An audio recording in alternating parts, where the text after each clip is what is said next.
আমি আপনাদেরকে গঙ্গার জল কতটা বৃদ্ধি হয়েছে বা বেড়েছে সেটার দেখানোর জন্য এসেছি, সেটাই দেখাচ্ছি। দেখুন, জল কিন্তু অনেকটাই বেড়ে গেছে। এইদিকে যেহেতু সুন্দর করে পাথর দিয়ে বাঁধানো আছে, সেই জন্য কিন্তু এইদিকে মাটি ধসে যাচ্ছে না কিংবা তলিয়ে যাচ্ছে না।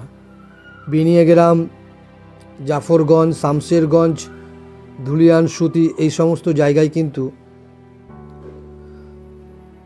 অনেক ঘরবাড়ি তলিয়ে যাচ্ছে গঙ্গার মধ্যে। দেখুন পাথর দিয়ে কী সুন্দর করে বাঁধা। এখানেই একটা কেন্দ্র সরকারের প্রজেক্ট আছে। এখানে ইলিশ মাছ রক্ষণাবেক্ষণ নিয়ে কিছু রিসার্চ করা হয়।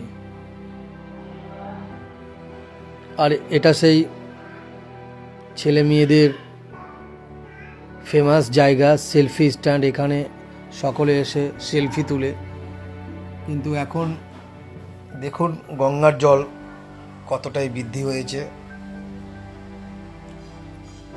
আপনাদের ভিডিওটা ভালো লাগলে অবশ্যই শেয়ার করবেন, কমেন্ট করবেন। ধন্যবাদ।